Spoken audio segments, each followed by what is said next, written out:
बहुत पहले किसी गांव के किनारे एक मंदिर था। मंदिर में एक साधु रहता था। इसी गांव में एक कबाडी चोर भी रहता था। चोर जवानी के उभार पर था और साधु जवानी के उतार पर। चोर खाते पीते बाप का बेटा था। चोर हो गया तो जिंदगी भी चोर की ही घसीटनी पड़ेड़ियच रही थी। बाप ने उसकी शादी नहीं की। चोर अपने ही गांव में हाथ मारता था। लोग उसे कबाडी चोर कहते थे, क्योंकि वह छोटी छोटी चोरी ही करता था। उसके चोरी करने से लोगों को दुख अधिक होता था, हानि कम।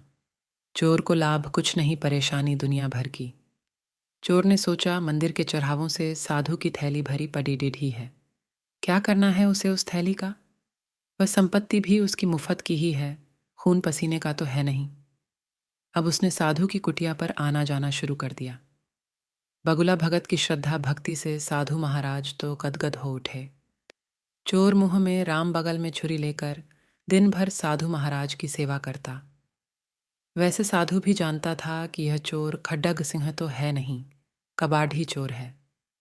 दिन में इसे हाथ नहीं डालना है, रात में मुझे इसको घास नहीं डालनी है, इसलिए मेरी थैली का बाल बांका होने से रहा।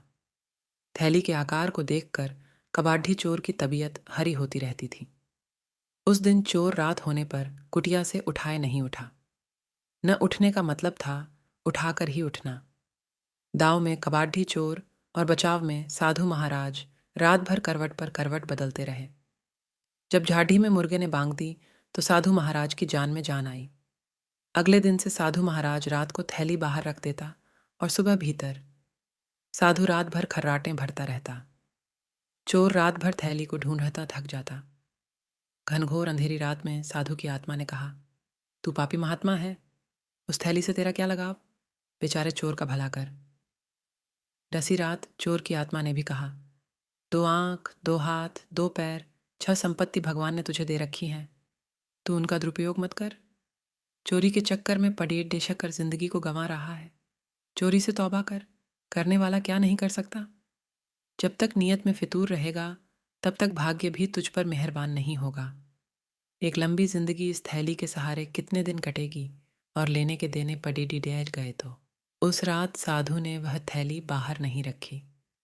सुबह साधु महाराज ने देखा, थैली तो वहीं पर है, पर आज कबाड़ी चोर नहीं था। कबाड़ी चोर होता भी कैसे? उसकी अंतरात्मा जो जाग गई थी।